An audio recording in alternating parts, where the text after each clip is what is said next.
বাংলাদেশের মানচিত্রে একটা ছোট্ট বিন্দুর মতো, অথচ অপরূপ প্রাকৃতিক সৌন্দর্যের এক মহাসম্পদ সেন্ট মার্টিন। তবে এর আদি নাম ছিল নারিকেল জিঞ্জিরা। কিন্তু কিভাবে এই দ্বীপটি পেল সেন্ট মার্টিন নাম?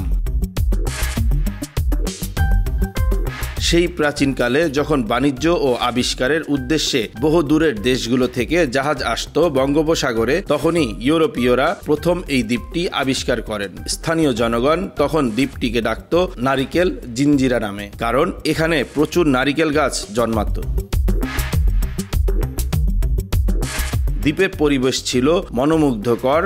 সমুদ্রের সুনীল পানি আর সাদা বালুকার চাদরে মোড়া এই দ্বীপ ছিল ব্যবসায়ীদের কাছে এক আকর্ষণীয় স্থান।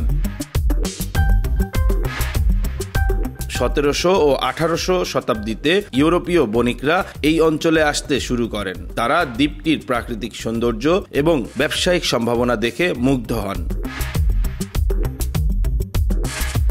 স্কটিশ ও পর্তুগিজ কিছু মিশনারি এবং ব্যবসায়ী এখানকার মানুষদের মাঝে খ্রিস্টান ধর্ম প্রচার শুরু করেন এবং তারা দ্বীপের বাসিন্দাদের সাহায্য করতে লাগলেন। এই সময় দ্বীপের স্থানীয় মানুষও ইউরোপীয়দের থেকে নতুন জীবনধারা ও সংস্কৃতির সাথে পরিচিত হয়। 19 শতকের দিকে একটি কাহিনী প্রচলিত হয়, যেখানে বলা হয় একটি ইউরোপীয় নাবিকের নামানুসারে এই দ্বীপটির নামকরণ করা হয় সেন্ট মার্টিন। কথিত আছে সেন্ট মার্টিন নামে এক ব্যক্তি এই দ্বীপে এসে কিছু সময় বসবাস করেছিলেন এবং পরবর্তীতে স্থানীয় লোকেরা তাকে সম্মান দেখাতে দ্বীপটির নাম সেন্ট মার্টিন রাখে। যদিও এই গল্পের ঐতিহাসিক সত্যতা নিয়ে বিতর্ক রয়েছে, তবে স্থানীয় বিশ্বাসের মাধ্যমে গল্পটি আজও বিদ্যমান। অন্যদিকে আরও একটি গল্প বলা হয়, যেখানে 1890 সালের দিকে ইংরেজরা সেন্ট মার্টিন দ্বীপটিকে তাদের মানচিত্রে অন্তর্ভুক্ত করেন এবং সেই সময় থেকে তারা দ্বীপটির নাম সেন্ট মার্টিন হিসেবে উল্লেখ করেন।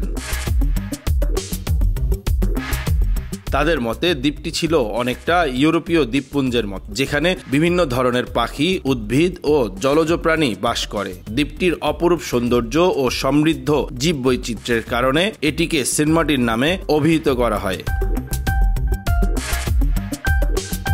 পরবর্তী সময়ে স্থানীয়রা এই নামকরণ মেনে নেয় এবং নারিকেল জিঞ্জিরার নামটি ধীরে ধীরে প্রাচীন হয়ে যায়। তবে আজও বয়স্ক মানুষদের কাছে ও পুরনো দলিলপত্রে নারিকেল জিঞ্জিরা নামের প্রভাব বিদ্যমান।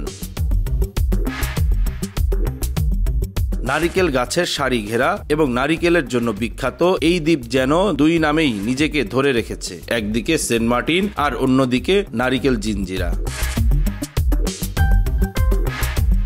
সেন্ট মার্টিন দ্বীপ বর্তমানে বাংলাদেশের অন্যতম জনপ্রিয় পর্যটন কেন্দ্র। প্রতিদিন শত শত মানুষ এই দ্বীপের সৌন্দর্য উপভোগ করতে আসেন।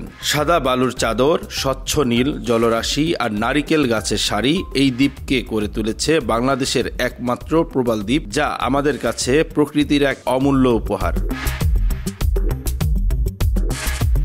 সেন্ট মার্টিন দ্বীপের নামকরণে কোনো সরাসরি রাজনৈতিক দুরভিসন্ধি ছিল বলে প্রমাণ পাওয়া যায় না, তবে ইউরোপীয় শক্তিগুলো প্রায়শই বিভিন্ন জায়গার নামকরণে তাদের প্রভাব ছাপিয়ে দিতে চাইত, যা তাদের রাজনৈতিক ও সাংস্কৃতিক আধিপত্য প্রতিষ্ঠার একটি কৌশল ছিল।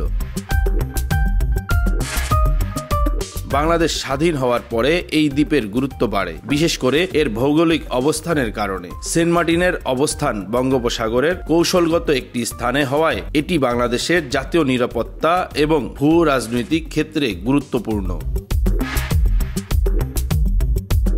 এমনকি সাম্প্রতিককালে বঙ্গোপসাগর সংলগ্ন অঞ্চলগুলোতে চীন, ভারত, মিয়ানমার প্রভৃতি দেশের ভূ রাজনৈতিক কৌশল এই দ্বীপকে নিয়ে বিভিন্ন সময়ে আলোচনা করেছে।